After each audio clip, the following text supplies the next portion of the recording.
দেখে মানুষ পাগল হয়ে গেছে, কারণ আমার নবীর চরিত্র ছিল আযীম চরিত্র। সুবহানাল্লাহ। ওয়া ইন্নাকা লা'আলা খুলুকিন আযীম।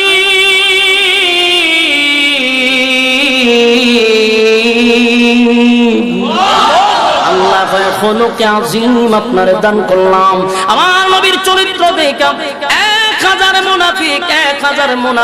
1000 মুনাফিক দৌড়াইয়া নবীর কাছে গিয়া কয়, হুজুর অন্যায় করছি, অপরাধ করছি, আমরা বুঝতে পারি নাই আপনার মতো ভালো মানুষ আল্লাহর জমিনে কেউ নাই, আপনি যে আল্লাহর পয়গম্বর, বুঝতে আর বাকি নাই গো, আমরা আপনার কাছে অপরাধ স্বীকার করলাম। এই যে লোকটার আপনি কাফন পড়ায়া দিলেন, উনি হলেন আমাদের লিডার। এই লোকের ষড়যন্ত্রে বহু সাহাবীরা শাহাদাত বরণ করছে। হুজুর আমাদের নেতা সে। আজকে আপনার চরিত্র দেখে বুঝতে পারলাম আমরা যা করছি অন্যায়। জুব্বাটা খুইলা মুনাফিকরে নবীর জুব্বা পড়ায়া দিছে। চিৎকার দিয়া তুমি সুবহানাল্লাহ। এই দৃশ্য দেখার পরে সাহাবায়ে কেরাম কইরাইয়া কান্দে রে, কইরাইয়া কান্দে আর কয়, সাহাবী হইয়া আমরা নবীর জুব্বা পাইলাম না, সাহাবী হইয়া নবীর জুব্বা পাইলাম না, এত বড় মুনাফিক হইয়া আমার নবীর জুব্বা পায়।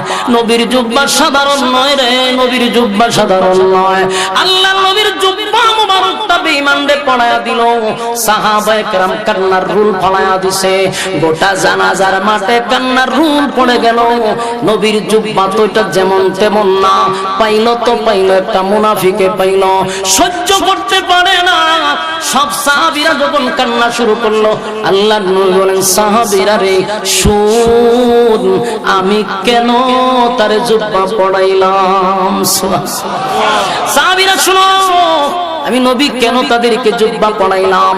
বদরের যুদ্ধে শাহাদাত বরণ করছে আমার অনেক সাহাবীরা।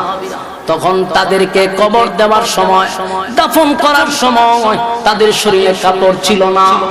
সাহাবীরা নিজের জুব্বা কুলে অনেক সাহাবীদেরকে কাফন পরায়া দিছে। কিন্তু এর মধ্যে আমার চাচা ছিল একজন শাহাদাত বরণ করছে। আমার চাচা ছিল মোটা, আমার চাচা ছিল লম্বা, যার তার জুব্বা তো আমার চাচার শরীরে লাগে না। সেদিন কোনো কাপড় পাচ্ছিলাম না আমার চাচারে কাফন পরায়া দিতে। এই আব্দুল্লাহ ইবনে উবাই ইবনে সুলুল যে মুনাফিকের যে লিডার, সেদিন সে লজ্জায় হোক আর শরমেই হোক নিজের জুব্বাটা খুইলা আমার চাচারে কাফন স্বরূপ পরায়া দিছিল। আমি নবীর এনেছিলাম রে, আমি নবীর এনি হয়েছিলাম তার কাছে, তাই আজকে আমি নবীর জুব্বাটা খুইলা তারে পরায়া দিয়া আমি নবীর ঋণ থেকে মুক্ত হয়ে গেলাম।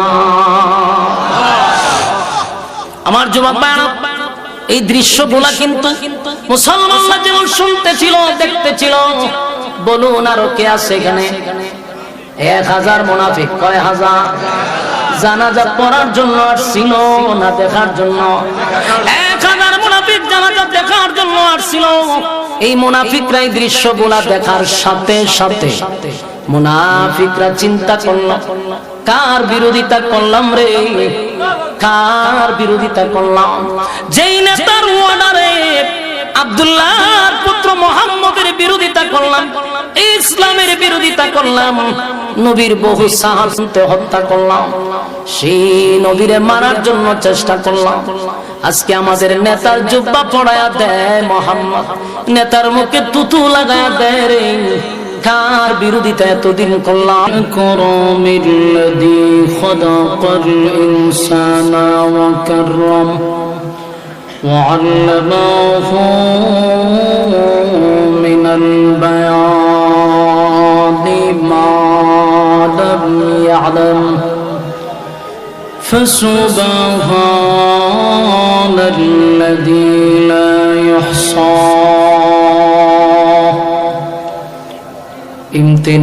امتنانه باللسان ولا بالقلم ونشهد أن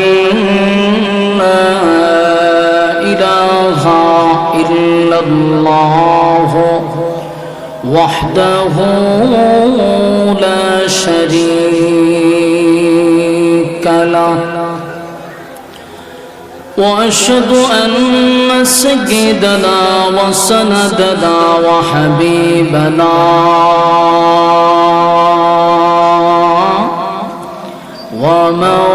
ومولانا محمدا عبد الله ورسوله أرسله بالحق بشيرا ونذيرا وداعيا إلى الله بإذنه وسراجا منيرا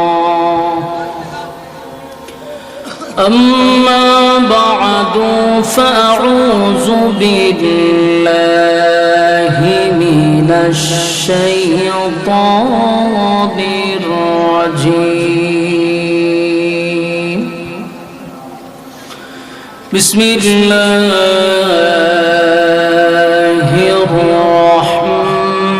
الرحمن الرحيم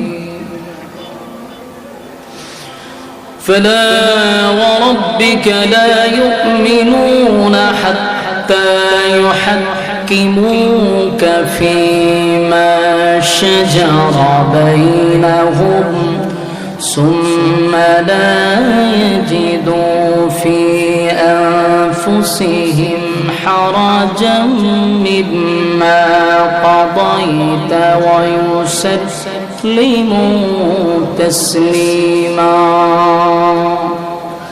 صدق الله العظيم درود شريف পড়েন اللهم صل على محمد وعلى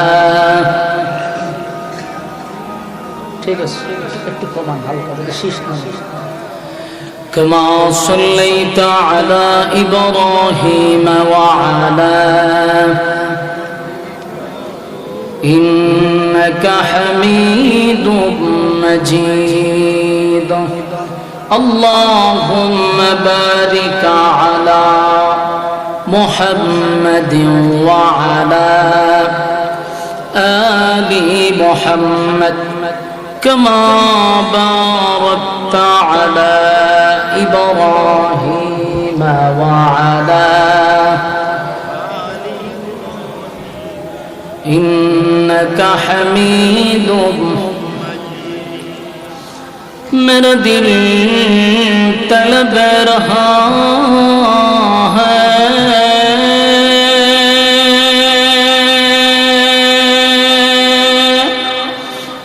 मेरे जले रहा है सीना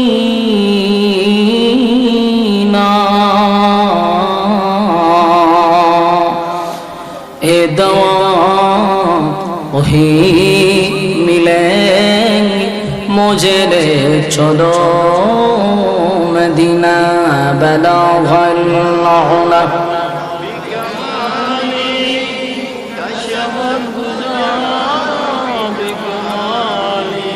हसनत जमीअ खसालिही सल्लु अलैहि मदीना मदीना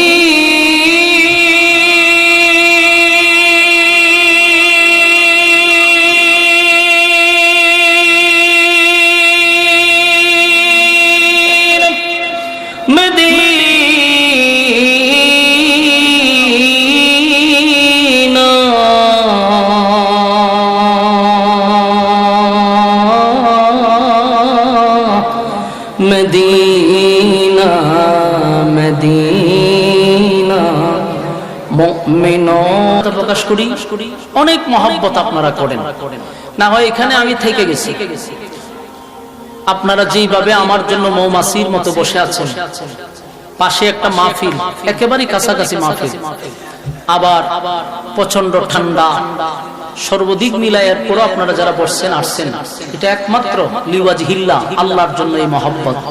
ঠিক না বে ঠিক? আমি আপনাদেরকে মহব্বত করি, বিশেষ করে এখন যে দায়িত্ব আছে আমাদের যে এখন যে ইয়ংদের মধ্যে আছে, কাদের আছে, এরপরে আলামিন ভাই, এরপরে কাদের আছে, এই পোলাপান এরা যারা করতেছে এখন। আগে তো বাবুল ভাই প্রচুর দায়িত্ব পালন করছে, এখন যুবকরা তৈরি হয়ে গেছে, এক একজনের পরে একজন দায়িত্ব পালন করতেছে। আর মির্জানগরের মানুষ, তাদের ভিতরে একটা ইমানি জজবা আছে, এটার বাস্তব প্রমাণ হলো আপনাদের এই মসজিদ। ঠিক না? একটা গ্রামের অর্থ দিয়া এই দুতলা মসজিদ, এটা কিন্তু একটা মারাত্মক বিষয়। আপনাদের এই গ্রামের মানুষ এত দানবীর, দান করার জন্য আপনারা সবার আগে এগিয়ে থাকেন। আমি তো নিজে থেকে দেখছি, এই মসজিদ আপনাদের গ্রামের টাকায় করছেন, বাহির থেকে কোনো অনুদানের অপেক্ষা আপনারা করছেন না, প্রচুর দান করেন আপনারা। আল্লাহ তাআলা আপনাদের হায়াতে আমলে বরকত দান করুক, আমিন। তো যেহেতু আমি আপনাদের মহব্বতই আসছি, আপনারাও আমার মহব্বতে বসে যাওয়াটা দরকার। ঠিক না? আমার এখন বয়ান করার কথা ছিল নবীনগর, এখন বয়ান করার কথা ছিল ওই প্রোগ্রামে বা দেশা করতে গিয়ে আমার বহু কষ্ট হয়েছে, এরপরে এখানে কইরা আপনাদের এখানে এখন আসতেছে। তো আমি আপনাদেরকে মহব্বত করে আসছি, কিন্তু আপনারা মহব্বত করে যদি রাস্তাঘাটে আড্ডা মারেন তাহলে কি মিলল? একতরফা ভালোবাসা হয়ে গেছে। ভালোবাসা কি একতরফা হয় না? দুইজনের প্রতি দুইজনের টান থাকতে হয়। আমি তো দেখতেছি একতরফা ভালোবাসতেছি, এটা তো কোনো রেসপন্স নাই। মেহেরবানি করে বসে যান। আপনাদের সামনে আমি সূরা নিসা শুরু করে দিয়েছে, মাছের বাজার। কথা না বলি, কথা না বলি, বসে যান, বসে যান। এটা বিছাই দেন, কথা না বলি। মাশাআল্লাহ, এর ভিতরে বুঝ ঢুকছে যে না বসে যাওয়ান লাগে, বসে গেছে, বসে যান। সূরা নিসা এর 65 নম্বর আয়াত। বলুন কোন সূরা? নিসা এর কত নম্বর আয়াত? 65 নম্বর আয়াত। হ্যাঁ, কথা না বলি, এই ফুলা ভান্ডি কথা। সূরার নাম নিসা, আয়াত নাম্বার 65। যদি মনোযোগ দিয়া শুনেন, কোরআনের বাহিরে কোনো কথা আমি বইলা অভ্যস্ত না। আমার এলেম খালাম কম, কিন্তু আমার বয়ানের বয়স প্রায় 10 বছর হয়ে গেছে কাছাকাছি। কিন্তু কোনো গীতা, কাহিনী, কাল্পনিক গল্প আমার এই বয়সে আমি করি নাই। যতটুকু পারি আমি নিজে স্টাডি করি, এরপরে বয়ানগুলি কোরআন থেকে করার চেষ্টা করি। তো আমি এটা বিশ্বাস করি যে আমি একটা কথাও কোরআনের বাহিরে বলবো না, কিন্তু আমার মনোযোগ লাগবে। গীতা কাহিনীর জন্য কোনো মনোযোগ লাগে না। কোরআনের কথা আপনাকে অবশ্যই মনোযোগ দিয়ে শুনবেন, এবং যদি আপনি মনোযোগ দিয়ে শুনেন তাহলে একটা আয়াত কেন নাজিল হলো, নাজিলের কারণটা কি, কোন প্রেক্ষাপটে, কোন অবস্থার পরিপ্রেক্ষিতে আল্লাহ নাজিল করছে, সেটা আমরা জানতে পারবো, এবং একটা আলোচনা বাড়িতে নিয়ে যেতে পারবেন ইনশাআল্লাহ। আল্লাহ বুঝার মানার তৌফিক দান করুন। এই সূরা নিসার 65 নম্বর আয়াতটা নাজিল হয়েছে মদিনা, একটা বড় ঘটনাকে কেন্দ্র করে। এই ঘটনাটা ঘটছে আর এই আয়াতটা নাজিল হয়েছে। তো যাকে কেন্দ্র করে নাজিল হয়েছে ওনার নাম হলো হযরত উমর রাদিয়াল্লাহু তাআলা। অর্ধ পৃথিবীর বাদশা যিনি ছিলেন, অর্ধ পৃথিবী যার আঙ্গুলের ইশারায় চলতো, সেই উমরকে কেন্দ্র করে আল্লাহ এই আয়াতটা নাজিল করছে। এই আয়াতে একটা কসম আছে। তো এখন আসুন আমরা সূরার এই আয়াতটা কেন নাজিল হলো, এই কেনটা আমরা এখন জানবো ইনশাআল্লাহ। মদিনায় এক ইহুদি মুসলমান ব্যক্তির সাথে লাগছে তর্কাতর্কি, ঝগড়া লাগছে। তো ঝগড়া লাগছে তারা যে কোনো একটা বিষয়, একটা পণ্য নিয়ে। ইহুদি ব্যক্তির দাবি হলো এই মাল এটা আমার। মুসলমান ব্যক্তি কয় এটা কখনো না, এই মাল আমার। হেও যদি কয় আমার, সেও যদি বলে আমার, সমাধান আছে? সমাধান তো নাই। সারাদিন ঝগড়া করছে,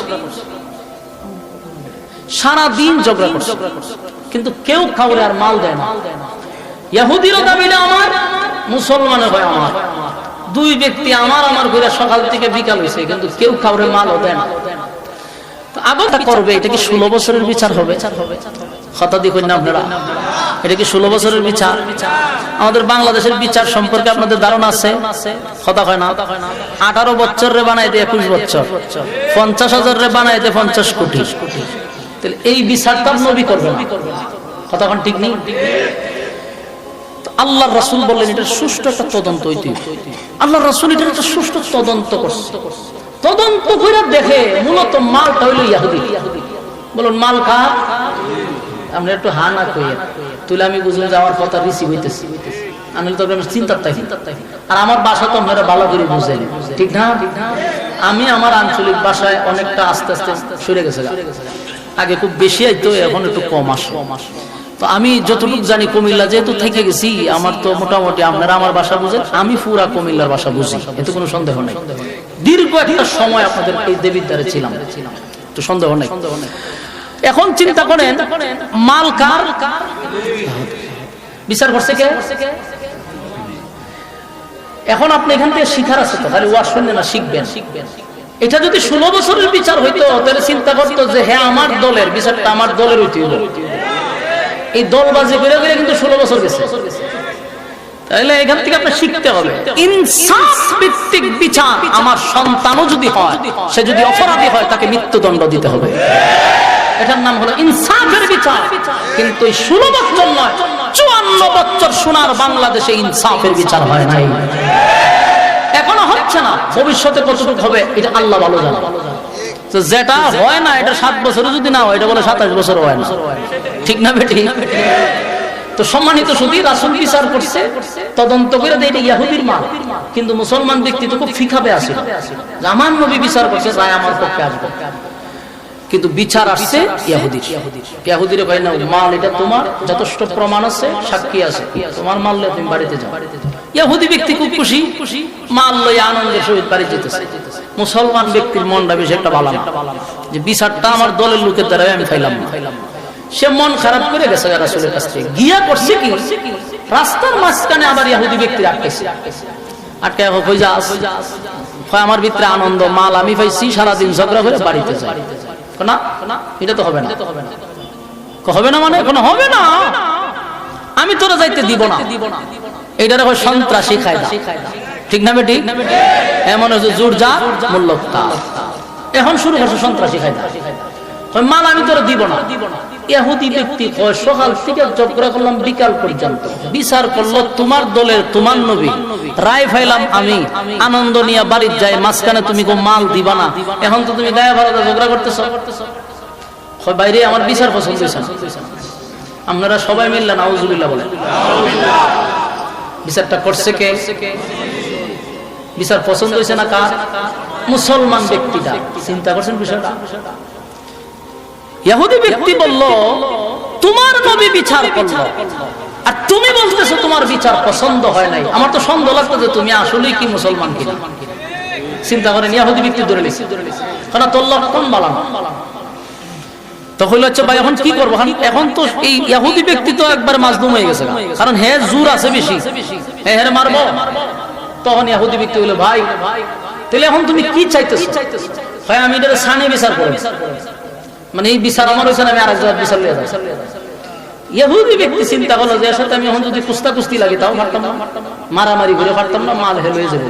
তবে হের আঙ্গিনায় হের কথায় আমি ঘুরি দেখি মুসলমান ইহুদি ব্যক্তি বলতেছে আমি একজন ইহুদি, আমি ঈমান আনি নাই, কিন্তু আমার বিশ্বাস আর ইয়াকিন হলো বিচারটা যদি কোনো মুসলমানে করে তাহলে রায় আমি পাবো, কারণ মুসলমানের বিচারটা হয় সঠিক বিচার। সুবহানাল্লাহ। দেখছেন একজন ইহুদির ধারণা যে মুসলমানের বিচার হয় সঠিক বিচার। ইহুদি কবে আমার কোনো অসুবিধা নাই, এখন আপনি বিচার কার কাছে লয়ে যাবেন? আগে যেমন আপনার বিচারকের দায়িত্ব দিছিলাম, এখন আমি আপনাকে বলছি আপনার যারে পছন্দ হয় তার কাছে বিচার লয়ে যান। এই ব্যক্তি হয় আমি একজনের পছন্দ করছি বিচারক হিসাবে, উনি হলেন হযরত ওমর। এর খুব ভালো একজন পছন্দ হয়েছে, হযরত ওমর রাদিয়াল্লাহু আনহু। গরম না নরম? এখন হলো ঠিক আছে ভাই আপনি যেমন এখন আমি এমনি চলেন ওমরের কাছে। এই দুই ব্যক্তি গেছে হযরত ওমর রাদিয়াল্লাহু আনহুর কাছে, গিয়া দেখে হযরত ওমর বসা, বলল হুজুর আমরা একটা বিচার নিয়ে। মুসলমান ব্যক্তিরা বলে হুজুর আপনি আমার খুব পছন্দের একজন বিচারক, এই যে ইহুদি ব্যক্তিটা আমার মালটা নিয়ে আসে, সে নিজে দাবি করতেছিল তার মাল, এই মাল আমারে দেয় না, বিচার আপনি করে দেন। ইহুদি ব্যক্তি কই হুজুর বিচার তো আপনি করবেন, কিন্তু আমার একটা কথা আছে। কথা হইল এই বিচার কিন্তু প্রথম বিচার নাই, আমরা মাথা রাখতে লাগাইছেন তো জিগা এই বিচার প্রথম কে করছে?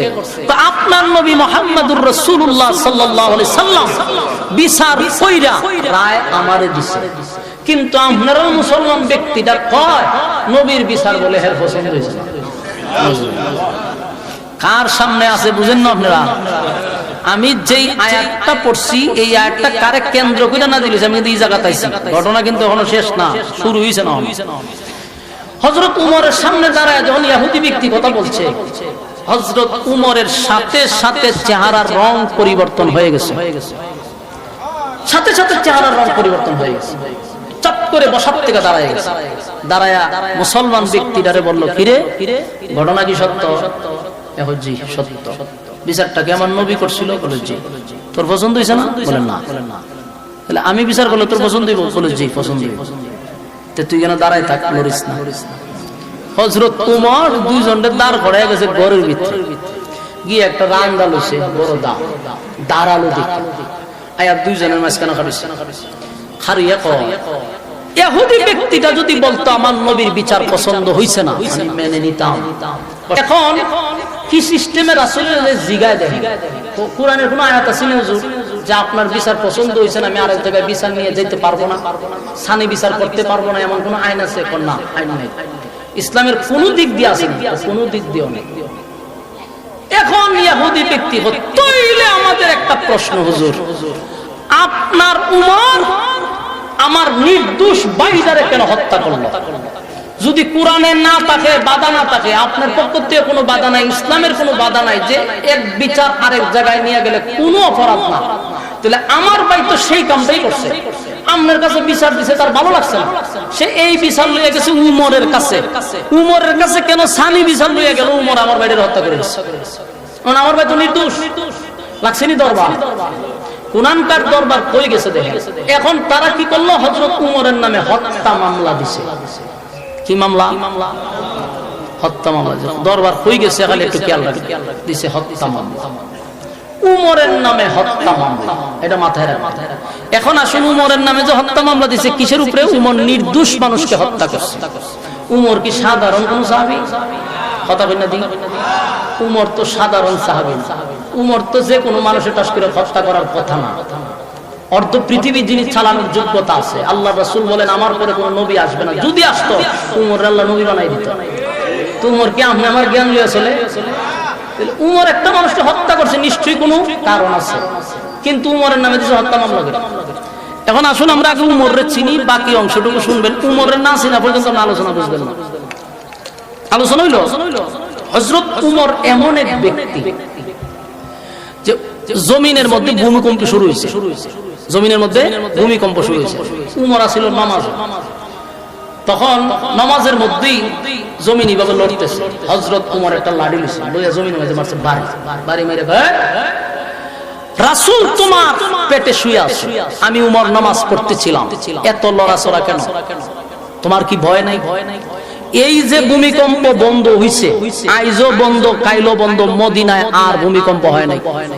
যদি আপনারা বিশ্বাস না করেন, যান খবর লন গিয়া, আমি বলছি তো, আপনি এটা রেকর্ড করেন এবং খবর লন, মদিনা আজকে পর্যন্ত ভূমিকম্প হয় নাই। মদিনায় ভূমিকম্প হবে এটা একমাত্র একেবারে সমষ্টিগত কিয়ামত যখন হবে, এই একবারই ভূমিকম্প বন্ধ, আইজও বন্ধ, কাইলো বন্ধ। কথা বুঝতেছেন? এর নাম হইল উমর। এখন আসুন উমর আর একটু চিনাই। মদিনায় হযরত আলী রাদিয়াল্লাহু তাআলা আনহু একদিন ঘুমাইছে। ঘুমের ঘরে হযরত উমর রাদিয়াল্লাহু তাআলা আনহু দেশে রাষ্ট্রনায়ক ছিলেন। হযরত আলী ঘুমন্ত অবস্থায় স্বপ্নে দেখতেছে যে এক মসজিদে নববীতে রাসূল নামাজ পড়াইতেছে। হযরত আলী গিয়া রাসূলের পিছনে নামাজে দাঁড়াইছে। দাঁড়ানোর পরে নামাজ শেষ, সালাম ফিরানোর পরে রাসূল সাহাবায়ে কেরামদের দিকে মুখ ফিরায় বসছে। হযরত আলী কিছু দোয়া টোয়া পড়া মসজিদ থেকে বাইরে বাইরিয়া সবার আগে বাইরে গেছে, বাইরিয়ার দরজার সামনে দেখে একজন বুড়ি দাঁড়ায় আছে। হযরত আলী একজন বুড়িকে দেখে দাঁড়ায় আছে, একটা টুকরির মধ্যে অসংখ্য জাতের খেজুর নিয়ে দাঁড়ায় আছে। তো দাঁড়াইছে পড়ে হযরত আলী যখন সর্বপ্রথম বাড়িছে কইল যে আলী এই খেজুরগুলা রাসূলের কাছে নিয়ে দিয়ে আসো, আর বলো যে আমার খেজুর বাগানের প্রথম খেজুরটা নবীর হাতে দিছি, যেন ওনার হাতে সাহাবায়ে কেরামদেরকে দেয়, আর আমার খেজুর বাগানে যেন বরকত হয়। কথা বুঝতেছেন? আমার যুবক ভাইরা, কথাগুলো একটু দিলের কান লাগায় শুনবেন। আমি আপনাদেরকে বুঝাইতে চাই হযরত উমরকে যতক্ষণ না পর্যন্ত আমি আপনি চিনতে না পারবো, এই ঘটনাও আপনি বুঝবেন না। হযরত আলী রাদিয়াল্লাহু তাআলা মসজিদ থেকে বাহির হইয়া যখন মহিলার হাত থেকে খেজুরের এই টুকরি নিয়া রাসূলের কাছে দিলেন, রাসূল সর্বপ্রথম একটা খেজুর হযরত আলীর হাতে দিছে। হযরত আলী এই খেজুরটা মুখে দিছে, মুখে দিয়া চাবাইতেছে। তো চাবাইতে এমনি হুনে বেলালে আযান দেয়। ঘুম থেকে জাগ্রত হইয়া হযরত আলী দেখে, স্বপ্নে দেখছে কিন্তু এই ঘটনা দেখে যে রাসূল যে স্বপ্নে যুগে ওনারে খেজুর দিছিল, সেই খেজুরের স্বাদ ওনার মুখে এখন রয়ে গেছে। সুবহানাল্লাহ। হযরত আলী রাদিয়াল্লাহু তাআলা বেলালের আযান শোনার পরে দৌড়াইয়া মসজিদে নববীর মধ্যে গেল। তখন কিন্তু দেশ পরিচালনার দায়িত্ব হলো হযরত উমর। হযরত আলী গেলেন, গিয়া দেখেন ইমামতির মুসল্লায় কে দাঁড়ায় আছে।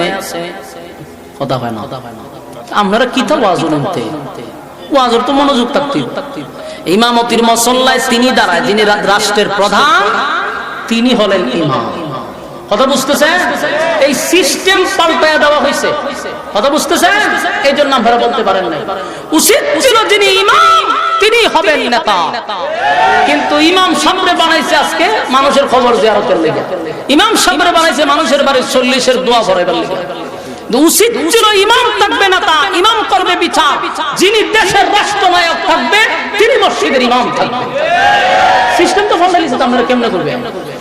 হযরত উমর অর্ধ পৃথিবী যার আঙ্গুলের ইশারায় চলে, তিনি মসজিদে নববীর ইমামের মুসল্লায় দাঁড়ায় আছে। হযরত আলী রাদিয়াল্লাহু তাআলা মসজিদে নববীর ভিতরে ঢুকলেন, দুইটা ইমাম হযরত উমরের পিছনে নামাজ পড়ছে, ফজরের নামাজ। সালাম ফিরাইলেন হযরত উমর। সালাম ফিরানোর পরে হযরত আলী উনি দোয়া পড়ে, তারপরে কিছু জরুরি দোয়া কারাত পড়ে উনি আস্তে করে মসজিদে বেরিয়ে গেছে। বাইরিয়া দেখে ওই মহিলা খাড়া।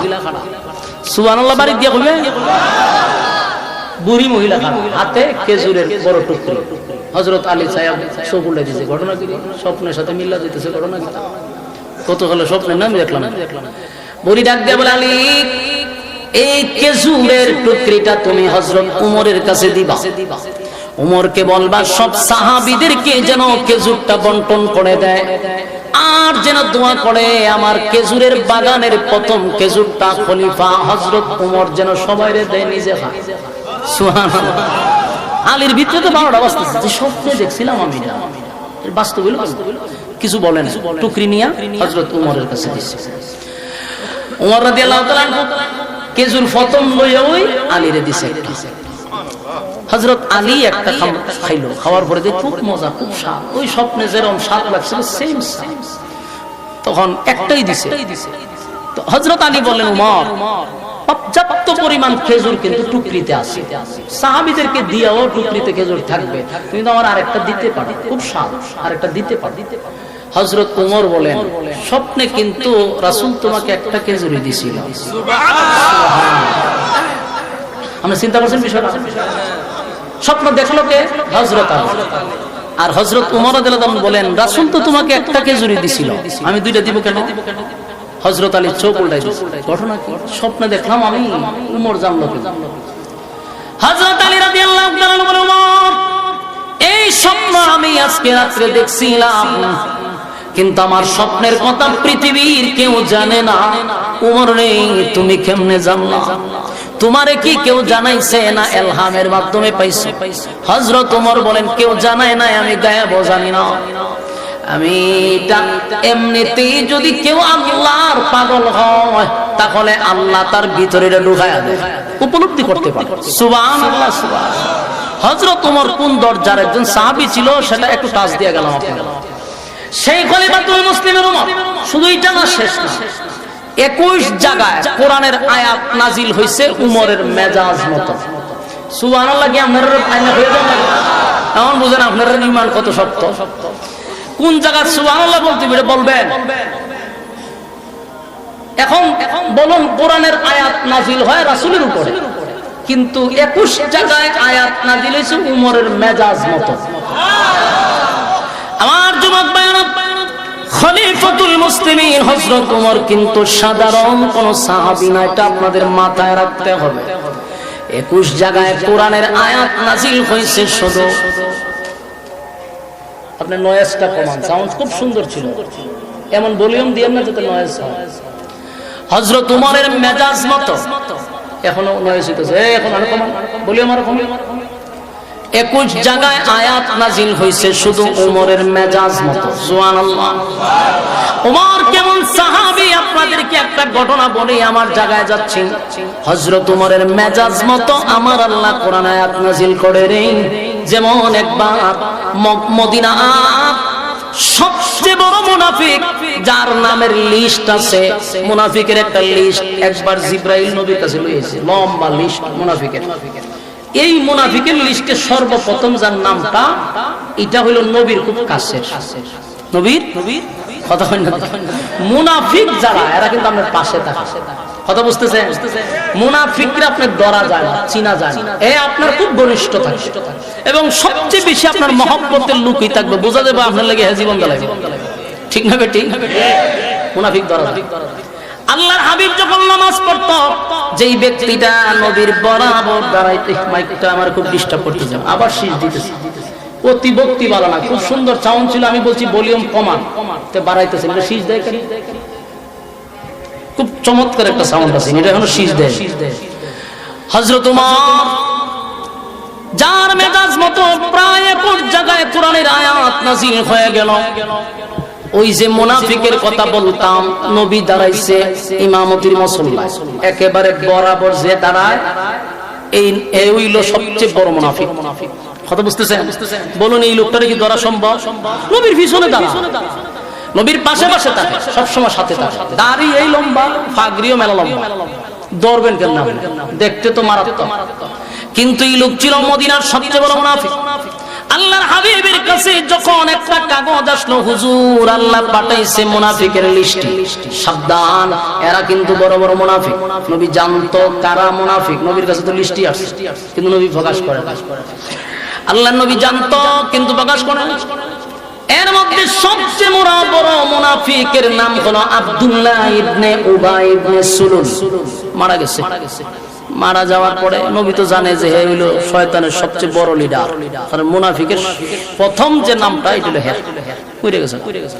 সাহাবীরাও জানতো হে মুনাফিক। আল্লাহর হাবিব যেমন জানতো, সাহাবায়ে কেরাম জানতো হে বড় মুনাফিক, কিন্তু মুনাফিকরে ডাইরেক্ট ধরা যায় না, ধরা ছোঁয়ার বাইরে থাকে।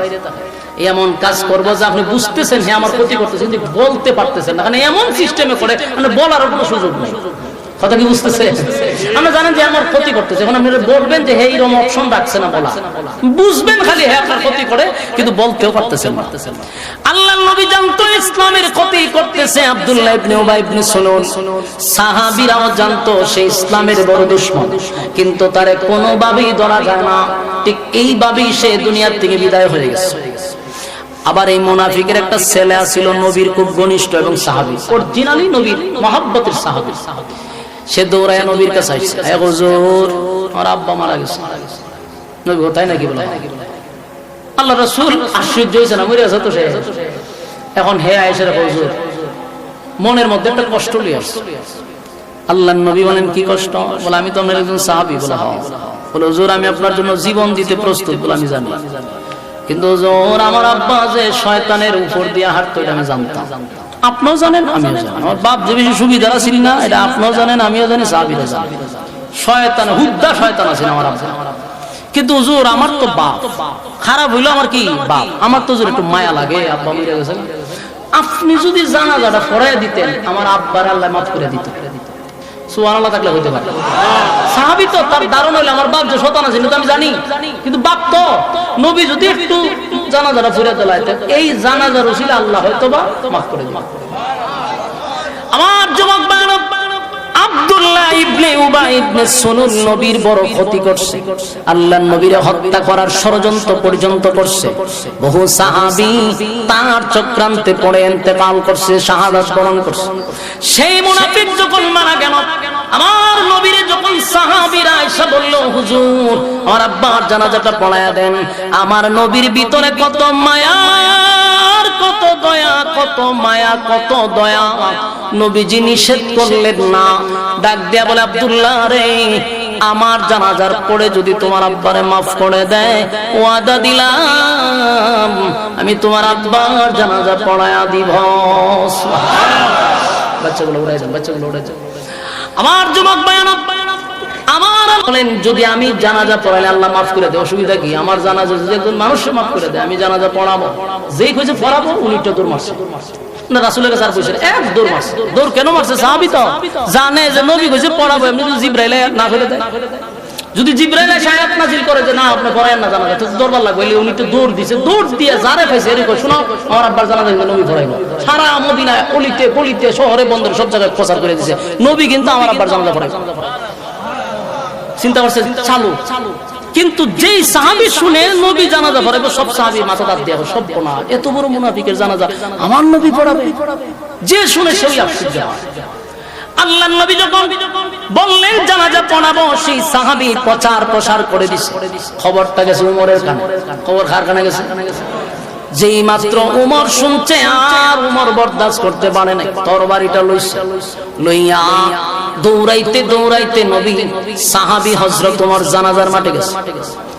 জানাজার মাঠে গিয়া দেখে নবী যেহেতু জানাজা পড়াবে লোকে লোকারণ্য হয়ে গেছে।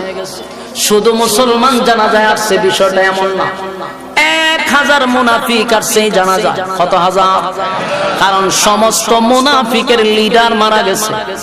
তাই মুনাফিকরা চিন্তা করছে আমাদের নেতা মারা গেছে, নেতার জানাজা পড়াবে আব্দুল্লাহর ছেলে মুহাম্মদ সাল্লাল্লাহু। মুনাফিকরা 1000 মুনাফিক গেছে জানাজার মাঠে, নবী জানাজা পড়াবে দেখার জন্য। ইয়াদ রাখবেন, পড়ার জন্য নয়, দেখার জন্য গেছে। মুনাফিক 1000 গেছে কি পড়ার জন্য না দেখার জন্য? 1000 মুনাফিক গেছে জানাজা দেখার জন্য, আর হাজার হাজার সাহাবীরা গেছে এই কারণে যে আমার নবী জানাজার মাঠে উপস্থিত হবে, সেই কারণে তারা গেল জানাজা পড়ার জন্য। হযরত ওমর গেল নবীরে বাধা দেওয়ার জন্য যে আল্লাহর নবী যেন কোনোভাবেই তার জানাজা না পড়ায়, কারণ সে মদিনার সবচেয়ে বড় মুনাফিক। এত বড় মুনাফিকের জানাজা আমার নবী কেমনে পড়াইব? হযরত ওমর গেছে জানাজা, কিন্তু যখন নবীর কাছাকাছি গেছে হযরত ওমরের ভিতরে একটা চিন্তা আসলো, আমি যদি এখন নবীরে গিয়া বলে আপনি জানাজা পড়ায়েন না, এটা আদেশ হয়ে যায়। কি হয়ে যায়? আমার তো এই সাহস নাই রে, আল্লাহর পয়গম্বরকে গিয়ে আমি আদেশ করব। নবীর ক্ষেত্রে আদেশ করা যায় না। আমি উমর যদি গিয়া বলি আপনি জানাজা পড়ায়েন না, তখন এইটা আদেশ হয়ে যায়। হযরত উমর যেই রাগে আর কুড়ে গেছিল, আস্তে করে পিছনে আসছে, আইসা পাগল মতো হয়ে গেছে। কেমনে এখন জানাজা আমি আটকাবো? ডাইরেক্ট তো আমি নিষেধ করতে পারবো না, আমি ডাইরেক্ট কোনো নিষেধ করতে পারবো না, কিন্তু নবী যদি জানাজা পড়ায় রে আমি উমর সহ্য করতে পারবো না। ইসলামের এত বড় দুশমন কেমনে রে আমার নবী তার জানাজা পড়ায়? না, বরদাস্ত করা যায় না। নিষেধ করতে পারতেছে না, কিন্তু হঠাৎ করে উমরের মাথায় স্মরণ হয়ে গেছে এই মুনাফিকের ব্যাপারে তো আল্লাহ আয়াত নাযিল করছে। সুবহানাল্লাহ। হযরত ওমরের মাথায় আসলো আয়াত তো নাযিল হয়েছিল মুনাফিকদের নিয়ে, তাহলে নবী কেমনে জানাজা পড়া? হযরত ওমর ডাইরেক্ট বাধা না দিয়া জানাজার মাটির চতুর্দিক দিয়ে ঘুরতেছে আর বলতেছে ইস্তাগফির লাহুম আও লা তাস্তাগফির লাহুম ইন তাস্তাগফির লাহুম 70 মাররাতান ফালান ইয়াগফিরাল্লাহু লাহুম যালিকা বিআন্নাহুম কাফারু বিল্লাহি ওয়া রাসূলিহি ওয়াল্লাহু লা ইয়াহদিল কওমাল ফাসিকিন। হযরত ওমর আয়াতে কারিমা বারবার জুড়ে পড়তেছিল। আমার নবীর কান মুবারকে যেন আয়াতটা পৌঁছে যায়। আল্লাহ নবীর চতুর্দিকে ঘুরে আয়াত পড়ে রে হাবিবে কিবরিয়ার কান পর্যন্ত যখন আওয়াজটা পৌঁছে গেল, আল্লাহ নবী বুঝতে পারছে ওমর কেন বারবার আয়াতটা পড়তেছিল। জুড়ে হযরত ওমর আয়াত করতেছিল। আল্লাহর নবীর বোঝার বাকি নাই ওমর কেন আয়াত পড়ে। আল্লাহর নবী বলে, ওমর এই আয়াত কেন আমার কান পর্যন্ত পৌঁছায়া দিলা, তুমি কি বুঝাইতে চাও? হযরত ওমর বলে, নবী গো আয়াতটার দিকে ফলো করেন। আল্লাহর নবী বলেন, এই আয়াতে আল্লাহ বলছে মুনাফিকের জন্য যদি আমি নবী 70 বার দোয়া করি আমার আল্লাহ দোয়া কবুল করবে না। আমার যুবক ভাইরা, মুনাফিক কত নিকৃষ্ট, মুনাফিকের চেয়ে খারাপ আর কেউ হতে পারে না। মুনাফিকের জন্য নবী হইয়া যদি 70 বার দোয়া করে আল্লাহ হয় আমি আপনি নবীর দোয়া কবুল করব না। কি বুঝলেন? হযরত ওমর বলে, হুজুর আমার মালিক যদি বলে 70 বার দোয়া করলে দোয়া কবুল হবে না, তাহলে কেমনে গো আপনি তার জানাজার মাঠে দাঁড়ায়া জানাজা পড়াবেন?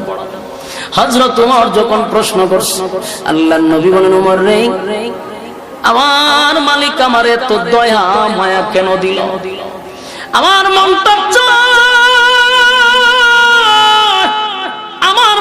চায় রে আমার মালিক 70 বার নিষেধ করছে, আমার দিলটা চায় আমি 100 বার আমার উম্মতের জন্য দোয়া করি। আমার মালিক এরপরও যদি কোনো গুনাহগার উম্মতরে মাফ করে দেয়। আমার যুবক ভাইরা, আল্লাহর হাবিব বললেন, ওমর আমার মালিক 70 বার নিষেধ করছে, এই জন্য আমি 100 বার দোয়া করতে চাই। আর নবী বলেন, ওমর রে শুন, কোরআনের কোন আয়াতে আমার আল্লাহ তো জানাজার নামাজ নিষেধ এমন কোন কথা বলে নাই। হযরত ওমর এতক্ষণে বুঝতে পারছেন হাবিবে কিবরিয়া কেন জানাজার মাঠে গেছে, কারণ জানাজার নামাজের নিষেধ কোন আয়াত নাজিল হয় নাই, শুধু দোয়া নিষেধ করা হয়েছে কিন্তু জানাজার নামাজ নিষেধ করা হয় না। হযরত ওমর চোখের পানি ছেড়ে দিয়া মালিকের দিকে তাকায় কয়, মালিক কেমনে গো এত বড় মুনাফিকের জানাজা আপনার বন্ধু পড়াবে? আমি ওমর বরদাস্ত করতে পারি না। এই মুনাফিকের জন্য আমার বহু সাহাবীরা শাহাদাত বরণ করছে, আমার নবীর মারার জন্য ষড়যন্ত্র করছে। আমি ওমর এটা বরদাস্ত করতে পারলাম না। আল্লাহ আপনি একটা আয়াত নাজিল করে দেন যেন জানাজার নামাজটা বন্ধ হয়ে যায়। আমার যুবক ভাইরা দিলের কান লাগায় শুনেন, হযরত ওমর কিন্তু বারবার চতুর্দিকে ঘুরে আর আয়াত পড়ে। যখন বুঝতে পারছে আয়াত পড়ে কোনো লাভ নাই, এই আয়াতে শুধু আমার মালিক দুয়ার কথা নিষেধ করছে কিন্তু জানাজার নামাজ যে বন্ধ হয়ে গেছে সেই বিষয় তো কোনো আয়াত নাজিল হয় নাই, তার মানে নবী নামাজ পড়াবে। ওমর আসমানের দিকে তাকাইয়া কয়, মালিক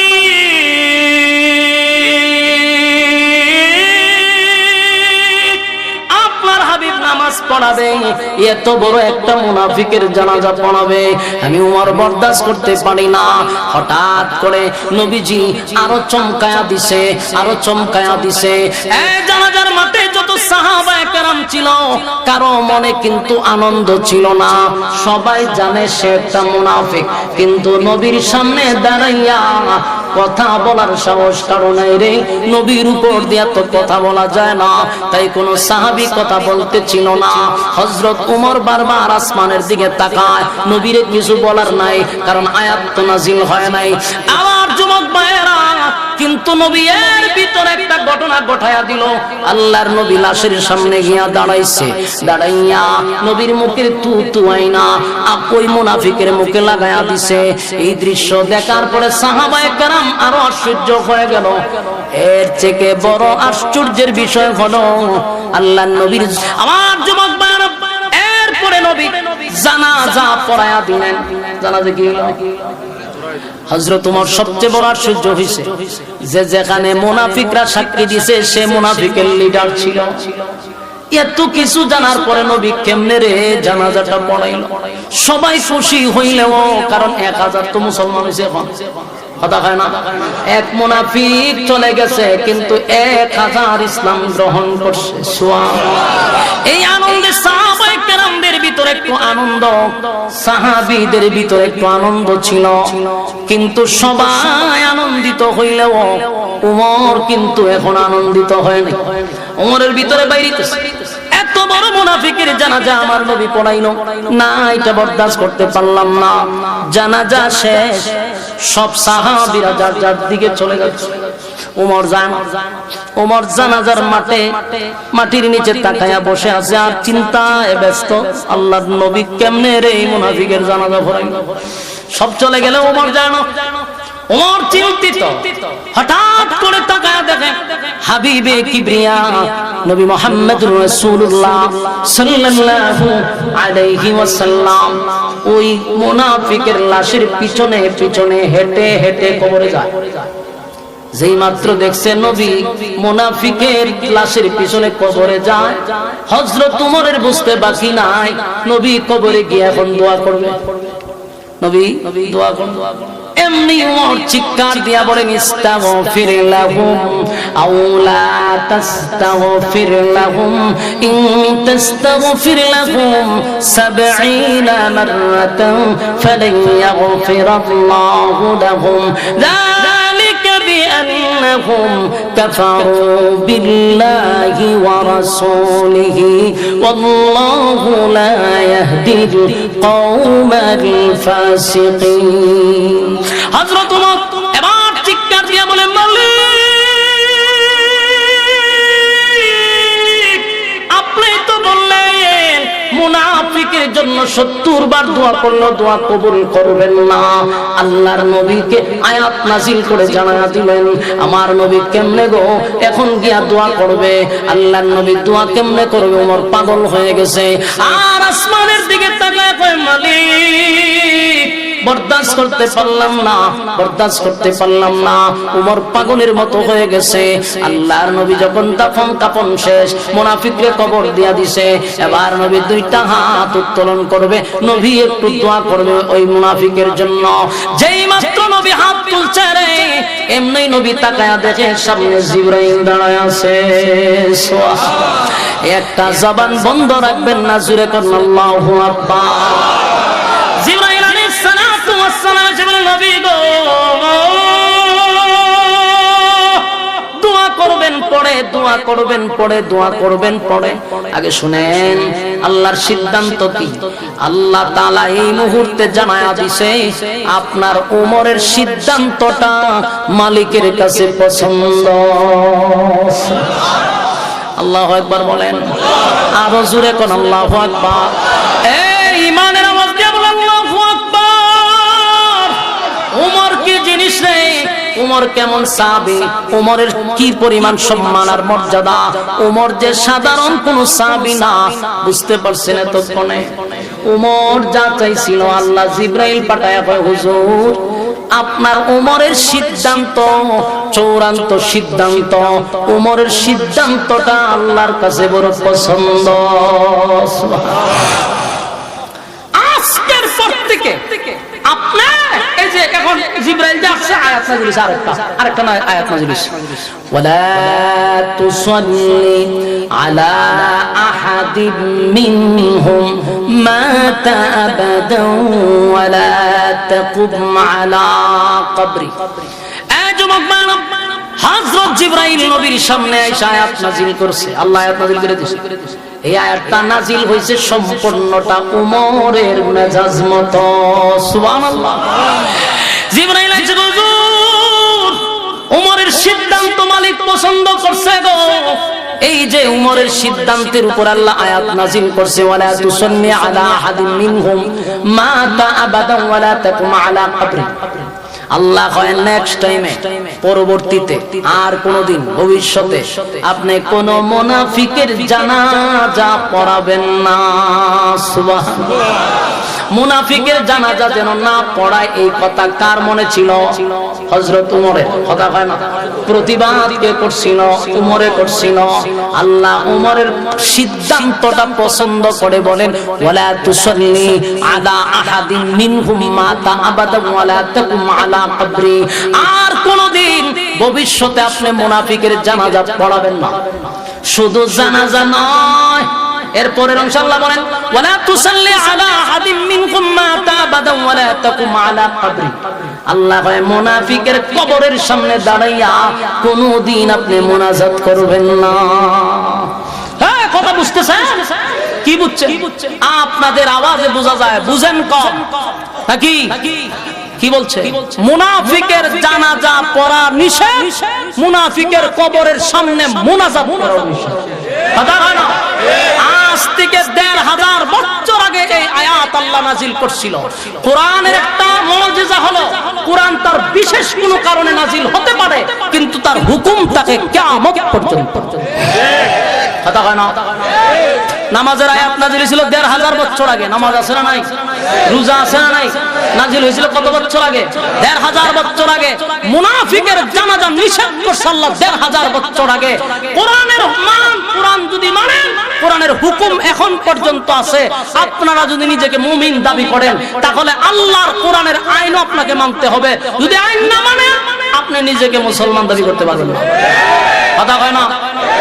তাহলে এই কোরআনের আইন যদি মানেন, প্রতিজ্ঞা করেন, শপথ করেন, নেক্সট টাইমে কোন মুনাফিকের জানাজা পড়বেন না।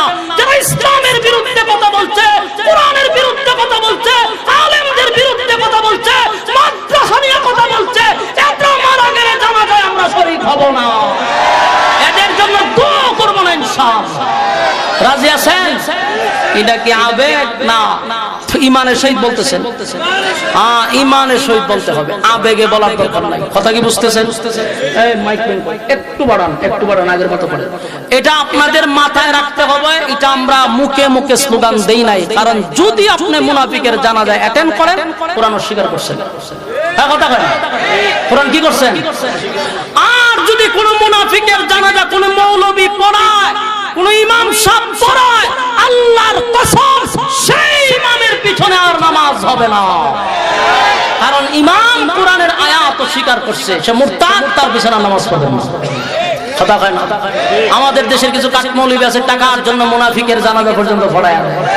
নাস্তিকের জানাজাও আমাদের দেশের মৌলবীরা পড়াইছে, মুরতাদের জানাজা পর্যন্ত মৌলবীরা পড়াইছে। ওই সমস্ত মৌলবীদের পিছনে নামাজ পড়াই যায় হবে। এটা শুধু আপনারা ইমানের দায়িত্ব নিয়ে বলবেন, স্লোগান দিবেন না। যদি মনে থাকে একটা, মুখে থাকে আর একটা, দরকার নাই। কথা কয় না? এখন আপনার বেলা হইলে আপনি আইন মানেন না, অন্যর বেলা হইলে হ মেরে লাও, বেরিয়ে মেরে লাও, এরকম আবেগের আমার দরকার নাই। কিন্তু এটা জানতে হবে, কোরআনের আয়াত অস্বীকার করা হবে যদি কেউ মুনাফিকের জানাজা পড়ে। সম্মানিত সুধী, বলুন, উমর চাইছিল জানাজা যেন না হয়, নবী যেন মুনাফিকের জানাজা না পড়ায়, কিন্তু আল্লাহ আয়াত নাজিল করে কি কইছে? কিয়ামত পর্যন্ত মুনাফিকের জানাজা বন্ধ। এখানে একটা বিষয় আপনাদের মাথায় নাই, কারণ আপনাদের মনোযোগ কম। এখানে একটা বিষয় দেখেন তো, প্রশ্ন আপনাদের আসে কিনা। আল্লাহ আয়াত নাজিল করে কি কইছে? আর কোনদিন জানাজা পড়াবেন না, কিয়ামত পর্যন্ত আর মুনাফিকের জানাজা পড়াবেন না। তইলে নবী তো মুনাফিকের জানাজা পড়াইছে। কথা হয় না? তাহলে এই আয়াতটা যদি জানাজার আগে নাজিল হতো, তাহলে তো জানাজা মিস হয়। কথা হয় না?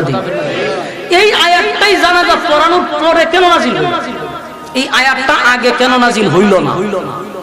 এই প্রশ্নটা আপনাদের মাথায় ঢুকে নাই, কিন্তু আমি ওয়াজের মাঝখান দিয়ে প্রশ্ন বাই করলাম আপনাদের কাছ থেকে, আপনারা বুঝানোর জন্য। এই আয়াতটা তো নামাজের আগে নাজিল হইলে জানাজাটা বন্ধ হয়ে যেত। তাহলে উমরের কথা সাথে সাথে হয়ে যেত যে আমি চাইছিলাম জানাজা যেন না পড়ানো হয়, আল্লাহ ওই সময় যদি আয়াত নাজিল করে দিত, জানাজা বন্ধ হয়ে যায়। তাহলে এতগুলা মানুষ মুনাফিকের জানাজার বিষয় মুনাফিকের জানাজা পড়ে না। ঘটনাটা যখন মুনাফিকের ছেলে নবীর কাছে গিয়া বলছিল, হুজুর আমার আব্বার জানাজার আপনি পড়ায় দিবেন। নবী কি বলছে? ঠিক আছে আমি জানাজা পড়াবো। বলুন জানাজা। এই লোকে করলো কি, পুরা মদিনা অ্যালাউন্স করে দিচ্ছে যে নবী আমার বাপের জানাজা পড়াবে। এখন যদি আয়াত নাজিল করে আল্লাহ জানাজা বন্ধ করায়া দেয়, তাহলে নবীর কথার ওজন থাকে না। বলুন নবীর কথা, আল্লাহ তার বন্ধুর কথার ওজন রাখতে গিয়া চলমান জানাজাটা শেষ করে দিছে। পরবর্তীতে আয়াত নাজিল করে চিরস্থায়ী মুনাফিকের জানাজা বন্ধ করে দিছে। এখন আসুন এখান থেকে আমরা কি জানলাম? যে হযরত উমরের মেজাজ আল্লাহ পছন্দ করেন। বলুন হযরত উমরের মেজাজ, উমরের মেজাজ অনুযায়ী 21 জায়গায় আয়াত নাযিল হয়েছে। কত জায়গায়? 21 জায়গায়। সেই উমর তো সাধারণ কোন সাহাবী না, সেই উমরের নামে হয়েছে হত্যা মামলা। ইয়াদ আছে? কথা কইনা দি, উমরের নাম হয়েছে হত্যা মামলা। উমর কি সাধারণ সাহাবী না? এতক্ষণ কেন আপনাদেরকে বুঝাইলাম? আগে জানতে হবে উমর যে সাধারণ কোন সাহাবী না, যেই উমরের মেজাজে আল্লাহ কোরআন নাযিল করে না। সেই উমরের নামে যে হত্যা মামলা, যে উমর একটা নির্দোষ মানুষকে হত্যা করেছে। পুরা মদিনায় আলোড়ন হয়ে গেছে, উমর অপরাধী, উমর অপরাধী। বিচারের বারবার হইল রাসূলের কাছে, রাসূল হইলেন বিচারক, উমর হইলেন অপরাধী। উমর আসামি, রাসূল হইলেন। আল্লাহ রাসূল বিষয়টা চিন্তিত। চিন্তিত কেন? নিজের দলের লোক দেখা না, রাসূল চিন্তিত এই কারণে যে উমর তো নিজে নিজে ইসলাম গ্রহণ করে নাই। উমররে আমি আল্লাহর কাছ থেকে ছায়া আনছি। বলুন উমররে আল্লাহর কাছ থেকে নবী ছায়া আনছে। আবু জাহেলের জন্য উমরের জন্য আল্লাহ দোয়া করছিল, রাসূল দোয়া করছিল, আবু জাহেল অথবা উমররে আল্লাহ আপনি আমারে দিয়া দেন। দোয়া কবুল হইছে উমরের ক্ষেত্রে। নবী তো উমরের ছায়া। সেই উমর একটা নির্দোষ মানুষকে যে হত্যা করলো, পুরো মদিনা যেটা ফিতনা লাগাইলো, ইসলামের উপরে কতটা এফেক্ট পড়ছে আপনি বুঝতে পারছেন? সেই চিন্তায় রাসূল চিন্তিত। আল্লাহ রাসূল বলল ঠিক আছে মামলা তোমরা করো। মামলা করছে। ইসলামিক আইন অনুযায়ী শরিয়া আইন হলো হত্যার বদলা। ওই কথা কই ভাই, আমি আজকে একটা জিনিস আশ্চর্য লাগলো। মিজানগর ময়মনসিংহ আমি ওয়াজ যাই, গেলে পরে এই নীরবতাটা আমি ময়মনসিংহ পাই। কিন্তু মির্জানগরের মানুষের যে ইমানের এত ড্যাম পড়ছে, এটা আজকে আমার আশ্চর্য লাগছে। আমি বাংলাদেশের 64 জেলা, কোন একটা জেলা বাদ নাই যেখানে গেছি না। এক এক জায়গা গিয়ে একটা অভিজ্ঞতা তৈরি হয়। যেমন আমি কিছু কিছু সাইড যাই, যেমন ময়মনসিংহ বলেন, পাবনা বলেন, সিরাজগঞ্জ, এরপরে দিনাজপুর, ওই দিকে গেলে মানুষ এই যে কম বললে আমি বইতে খালি ওয়াজ শুনে কিন্তু কথা পায় না। আর ময়মনসিংহের মানুষরা যদি হয়ে একটু কথা কন, এরা ভাই আপনি কোয়ান আর ঠেলা মাইরা কোয়ান, মানে এরা কোনো কথা বলবেন। তা আমরা ওয়াজ করতে অনেক কষ্ট হয়, কারণ কাউন্টার যদি না দেন, হা না বলেন, তাহলে আমি চিন্তায় থাকি যে আমার কথাটা বুঝছে কিনা। এই যিনি আলোচক তার উপরে একটা প্রেশার থাকে যে বুঝছে কি বুঝছে না। এই জন্য হা না বললে আমিও বুঝতে পারি যে না কথা রিসিভ হচ্ছে। কথা কি বুঝতেছেন? এই জন্য মাঝে মধ্যে একটু টিকবে ঠিক বলবেন। আপনারা তো উত্তরবঙ্গের খাসলত ফলাই দিয়েছেন। কুমিল্লার মানুষ এরা তাফসীর শূন্য অভ্যস্ত, ঠিক না বে ঠিক? কুমিল্লার মানুষের মধ্যে ইমানের জজবা এটা আমি জানি। ওয়াজ নসিহত আপনাদের এলাকায় বেশি হয়, এজন্য আপনারা গিচ্ছা কাহিনীও কম শুনেন, এটাও আমি জানি। কিন্তু আপনাদের আজকে নীরবতায় আমার কাছে আশ্চর্য লাগছে। না আমার প্রতি কোনো রাগ টাগ আছে? আচ্ছা মনোযোগ দিয়ে শুনেন। হযরত উমরের বিরুদ্ধে দিল হত্যা মামলা। হত্যা মামলা ইসলামিক আইন অনুযায়ী, মানে শরিয়া আইনে কি কয়? হত্যার বদলা গুতা দিলে কথা কোন কেন? হত্যার বদলা হত্যা হইল শরিয়া আইন। এই আইনটা নিয়ে বিশ্ব এখন এরার দাবি হইল, যেমন আমরা বাংলাদেশে সুশীলতা আছে, গোটা বিশ্বের মানুষের একটা আবদার হইল এটা বর্বরতা। দেখি যা চিন্তা করে কোরআনের আইনে যখন বর্বরতা হয় তখন আল্লাহ দেখায় দেয়। যারা দেশে যতটা, পৃথিবীতে যতটা দেশে কোরআনের আইন নাই, প্রত্যেকটা দেশে খুনের পিএইচডি হয়, ঠিক না বেটি? রক্তের দাম আছে, মাগার মানুষের রক্তের দাম নাই। মানুষ প্রতিদিন মারতেছে ডালবা, একটা মানুষ মারা দেখেন না কোনো ব্যাপার, কথা হয় না, গুলি ঘুরে মারা, এদিন ডাক্তার মেলেছে গুলি ঘুরে, এরপরে হাতি বেড়ে তো মারছে, এরকম হাদি আর ওই যে যুবলীগের না কি কি স্বেচ্ছাসেবক একজন কর্মীকে মেরে গেছে গুলি করে, এই দুইটা তো আপনারা নেতা হওয়ার কারণে জানতে পারছেন। প্রতিদিন যে শত শত মানুষকে হত্যা করা হয় সেই খবর দেশের মানুষের নাই, কারণ সাংবাদিক নামক সাংঘাতিকরা এই প্রচারগুলি করে না। এদের প্রচার হলো কোন নায়িকা বাথরুমে করার সময় গেছে, কোন শাড়ি কোন সময় পরছে, গালের মধ্যে লিপস্টিক কোন সময় দিছে, কার গার্লফ্রেন্ডের সাথে বয়ফ্রেন্ডের সাথে গিয়ে বাফারকে ঘুরাইছে, এগুলো হলো তাদের নিউজ। এই সমস্ত অসত্য নামের সাংঘাতিক গুলা, এরা হলো ভারতের পাঁচটা গুলাম, এরা বাংলাদেশের বন্ধু হতে পারে না। এরা নিউজ হলো নায়িকাদেরকে নিয়ে, কতগুলা নষ্টা বস্তাদেরকে নিয়ে প্রতিদিন নিউজ করে। আমার দেশের নিউজের অভাব নাই। ধরার বুঝি কোন নায়িকা বাথরুমে গেছে, 5 মিনিট বাথরুমে দেরি করছে, 5 মিনিট পরে বাইরেছে, 5 মিনিট পরে ব্রাশ করছে, 5 মিনিট পরে একটা নতুন জামা কিনছে, এটা বুঝি নিউজ? জুতাদা ভিড়ানির দরকার ছিল না। শয়তানের বাচ্চা, কত খবর হয়ে রয়েছে দেশ, তোরা বুঝি এগুলা নিউজ দেশ। তাহলে বাংলাদেশে প্রতিদিন মানুষ মারা হচ্ছে, গুম করা হচ্ছে, খবর নাই। কত আলেমদেরকে আবার ওই 16 বছরের সেই নাটক কইরা আবার আলেমদেরকে জেলখানায় বন্দী করতেছে, খবর আছে? আলেমদেরকে আবার সেই নাটকের চরিত্রে উলামায়ে কেরামদেরকে জেলখানায় বন্দী করতেছে। এই ডক্টর ইউনূস সাহেবকে বলবো, হাজার হাজার রক্তের বিনিময়ে আপনাকে যে চেয়ারে বসাইছে, জাতির সাথে গাদ্দারি করবেন না, পরিস্থিতি ভালো হবে না। যেই জাতি স্বৈরাচারকে লামাইতে পারছে, সেই জাতি আপনাকে শেষ করতেও সময় লাগবে না, কারণ এটা রক্তের উপর ভর করে আপনি বসছেন। মানুষের একটা আশা আকাঙ্ক্ষা ছিল আপনার উপরে, একটা বিশ্বাস ছিল আপনার উপরে। আপনি যখন প্রথম ঈদগাহ ময়দানে যান, সমস্ত দর্শকরা বলতে, স্যার নির্বাচন লাগতো না, আপনার 5টা বছর থাকেন, আর 5টা বছর থাকেন। বাংলাদেশের 54 বছরের ভিতরে কোন নেতার জন্য মানুষই ব্যবস্থা স্লোগান দেয় নাই, কিন্তু 1 বছরের ব্যবধানে সেই মানুষকে বলতেছে লামে না, ঠিক না বেটি? সেই মানুষই বলতেছে লামেন, আপনার মতো নেতার আর দরকার নাই।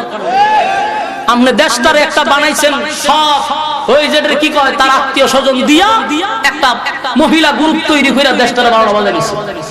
আপনারা তো আমরা বিশ্বাস করে এখানে বসাইছিল ছাত্ররা, রক্তের সাথে বেঈমানি করবেন না। সম্মানিত সুধী, যদি ইসলামিক শরিয়া অনুযায়ী আইন হইতো হত্যার বদলা হত্যা, বাংলাদেশে মানুষ মারা যেত? আপনি জীবনে হত্যা করবেন, আমি যখন জানবেন আমি আর হত্যা করলে আমারও শেষ, আমিও শেষ, আর জীবনে হত্যা করবো। আর যখন থেকে এর মারার পরে 6 মাস জেল, 2000 টাকা জরিমানা। এরে মাইরে আমি যখন 6 মাস জেল একটা আবার বাইরে আরেকটা মাইরে আবার সরকার, আমার এলাকা যত সন্ত্রাস আছে, যত দুশ্মন আছে, সব তীরে মাইরে মেরে 6 মাস করে বাইরে যাবে, ঠিক না বেঠি? এই বুঝি আইন, যতদিন না পর্যন্ত আল্লাহর আইন প্রতিষ্ঠিত না হবে, সমাজে ইনসাফের বিচার হবে না, হবে না, ঠিক না বেঠি? সম্মানিত সুধী, এখন রাসূলের কাছে বিচার দিছে ইসলামিক আইন শরিয়া অনুযায়ী, হত্যার বদলা হত্যা। উমরের নামে হন মৃত্যুদণ্ড। ইন্না লিল্লাহি ওয়া ইন্না ইলাইহি রাজিউন। চিন্তা করছেন কোরআনকার দরবার হয়ে গেছে, এখন উমর হয়ে গেছে মৃত্যুদণ্ডের আসামি।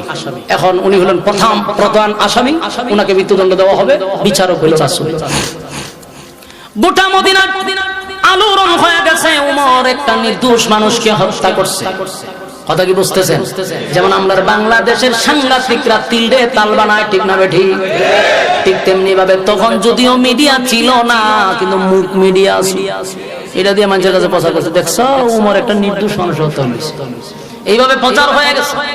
কিন্তু মক্কাতে মদিনাতে তখনও বিজ্ঞ সাহাবায়ে কেরাম ছিল, তাদের বক্তব্য হলো হতে পারে না, উমর একটা নির্দোষ মানুষকে হত্যা করতে পারে না।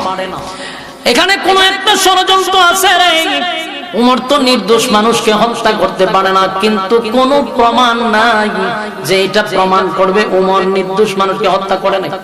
তাই মামলা হয়ে গেছে, আদালতে উঠাইছে, নবী হইলেন বিচারক, উমর হইল আসামি। এবার নবী রায় দিলে তোরে মৃত্যুদণ্ড দিবে। গোটা মদিনার বিজ্ঞ সাহাবায়ে কেরামরা কান্না শুরু করছে, হায় রে, উমর তো সাধারণ কোন সাহাবী না, সেই সাহাবীকে আজকে মৃত্যুদণ্ড দেওয়া হবে। মামলা যখন কোর্টে উঠাইছে, নবী এখন রায় দিলি 12 বাজে, সবাই গিয়ে হাজির। কত সাহাবীদের চোখের পানি ঝরতেছে, ওমর নির্দোষ মানুষকে হত্যা করছে। গোটা মদিনা এই কথা ছড়ায়া দিছে, যেই মাত্র নবী এখন সমস্ত সাক্ষী প্রমাণ পাওয়ার পরে রায় হয়ে যাবে উমর একটা নির্দোষ মানুষকে হত্যা করছে, ঠিক যেই সময় নবীর রায় দিবে তখন এই নবীর সামনে জিবরাইল হাজির। সুবহানাল্লাহ। আল্লাহ নবী তাকাইতে জিবরাইল, জিবরাইল ডাক দিয়ে বলে নবী গো, এই মামলার বিচারক আপনি, আর উমর হইল একজন অপরাধী, আপনি হইলেন বিচারক। মামলা লড়ার জন্য কিন্তু একজন উকিল লাগে গো নবী। সুবহানাল্লাহ। মামলা লড়ার জন্য উকিল লাগে, আপনি যেমন বিচারক উমর কিন্তু একজন অপরাধী, মাঝখানে একজন উকিল দরকার। আজকের এই মামলার স্বয়ং উকিল হইল আল্লাহ। সুবহানাল্লাহ। আমার যুবক ভাই একটা জবান বন্ধ রাখবেন না, জোরে কোন আল্লাহু আকবার, আরো জোরে কোন আল্লাহু আকবার। এই ইমানের আওয়াজ দিয়ে কোন আল্লাহু আকবার। উমরের সম্মান আর মর্যাদা, উমরের পাওয়ার, উমরের পাওয়ার, উমরের সম্মান, উমরের পক্ষে আল্লাহ নিজে উকিল হয়ে যায়। আল্লাহ কয় আমার উমরের পক্ষে আমি নিজে উকিল হয়ে যাব। আল্লাহ তখন উমরের পক্ষে, যখন নবী বিচারক উমর যখন আসামি, আল্লাহ উকিল হইয়া সূরা নিসার কয় নাম্বার আয়াত? মাশাআল্লাহ 65 নাম্বার আয়াত, সূরা নিসার 65 নাম্বার আয়াতটা তখন আল্লাহ নাযিল করে জানায়া দেয়, ফালা ওয়া রাব্বিকা লা ইউমিনুনা হাত্তা ইউহাক্কিমুকা ফীমা শাজারা বাইনাহুম সুম্মা লা ইয়াজিদু ফী আনফুসিহিম হারাজান মিম্মা কাদাইতা ওয়া ইউসাল্লিমু তাসলিমা। আল্লাহ আয়াত নাযিল করেন, সর্বপ্রথম একটা কসম করে বলেন ফালা ওয়া রাব্বিকা, আপনার রবের কসম, আপনার রবের কসম বন্ধু, আপনার রবের কসম করে বলি উমর কোন নির্দোষ মানুষকে হত্যা করে নাই। সুবহানাল্লাহ।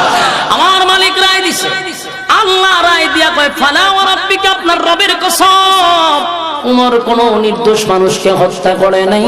উমর যারে হত্যা করছে গো নবী, গোটা মদিনার মানুষ জানে সে একজন মুসলমান। আদৌ সে মুসলমান ছিল না, তার আত্মীয় স্বজন মুসলমান না, একটা মুনাফিকের ঘরের মুনাফিক। কারণ আপনি নবী বিচার করার পরে যে মুসলমান বলবে নবীর বিচার পছন্দ হয় না, সে আর কোনদিন মুসলমান থাকে না, খোদা হয় না। নবীর বিচার যার পছন্দ হয় না, কোরআনের আইন যাদের পছন্দ হয় না, নবীর সুন্নাহ যাদের ভালো লাগে না, এরা কোনদিন মুসলমান দাবি করতে পারে না। কারণ নবীর বিচার, কোরআন সুন্নাহ ভালো না লাগলে নিজের মুসলমান দাবি করবে না, মুসলমানের খাতা থেকে তাদের নাম উঠে যায়। আল্লাহ বলেন ফালা ওয়া রাব্বিকা, আপনার রবের কসম উমর কোন নির্দোষ মানুষকে হত্যা করে নাই। যখন এই লোকটা উমরের কাছে বিচার নিয়ে গেছে, আর যখন বলছে আমার নবী বিচার করার পরে তার পছন্দ হয় নাই, কারো রাটারে ধরা না পড়লেও উমরের রাটারে ধরা পড়ছে হে মুনাফিক। সুবহানাল্লাহ। উমর ঠিকই বুঝে গেছে যে আসলে মুসলমান না, সে মুনাফিক, তাই উমর তরবারি চালায়া দিছে। আল্লাহ বলে মুনাফিক হলো ক্যান্সার, ক্যান্সার যদি বডিতে থাকে সেই জায়গা কেটে না ফেলানো পর্যন্ত পুরো বডি ধ্বংস হয়ে যাবে। তাই মুনাফিকদেরকে হত্যা করছে উমর, ক্যান্সার রোগের আক্রান্ত রোগীর হাত কেটে ফেলাইছে। সুতরাং যদি এই মুনাফিক জীবিত থাকতো, হে আরো 10টা মুনাফিক বানাইতো, ইসলামের 100টা ক্ষতি করতো। উমরের রাঠারে ধরা পড়ছে, উমর কতল করছে, ঠিক কিনা বলুন। এতক্ষণে কি বুঝছেন? উমর সাধারণ কোন সাহাবী। আল্লাহ আমাদের বুঝার মানার আমল করার তৌফিক দান করুক। সম্মানিত সুধী, লম্বা সময় আপনারা দীর্ঘক্ষণ সময় প্রচন্ড ঠান্ডার মধ্যে রাত 12টা বাজে মৌমাছির মতো যারা বসছিলেন, একটা লোক উঠেন নাই। হ্যাঁ বসেন, ওখান প্রশংসা উঠিত যা দেশ বালা যার সব বালা তার। আমরা সংক্ষিপ্ত মোনাজাত করে যাব। 2 নাম্বার কথা হলো আপনারা আমার জন্য দোয়া করেন, আমি জানি। আরেকটা দোয়াতে আমার একটু শরীক করবেন। আপনারা এখান থেকে, আমি তো চাকরি করে গেছি না, এরপরে গেলাম আপনারা দেবিদ্দার আলমপুরে, ঠিক না, এরপরে গেলাম জয়পুর, সেখানে আলিয়া মাদ্রাসাত পড়ছি, এরপরে দেবিদ্দারে থাকছি, এখানে মসজিদ ইমামতি করছি, আপনারা মাদ্রাসায় চাকরি করছি, ঠিক না। তো আলহামদুলিল্লাহ আপনাদেরকে একটা সুসংবাদ জানাই, এখান থেকে যাওয়ার পরে আমি একটা মাদ্রাসা করছি, জানেননি? সেই মাদ্রাসা প্রায় 100% জায়গার মধ্যে, কত শতাংশ? 100% জায়গা কিনে 3টা ভবন এই পর্যন্ত দাঁড়ায় আছে। কটা ভবন? 3টা ভবনের উপরে মাদ্রাসা, প্রায় 2.5 থেকে 3 কোটি টাকা এই পর্যন্ত ব্যয়। কেন শুনাইলাম? আপনারা যেন খুশি হন, কোনো চাওয়া পাওয়ার জন্য না, শুধু খুশি হওয়ার জন্য। 3 কোটি টাকা ব্যয় করছি, দানের টাকা মাত্র মনে করেন 8 থেকে 9 লক্ষ টাকা, বাকি সম্পূর্ণটাই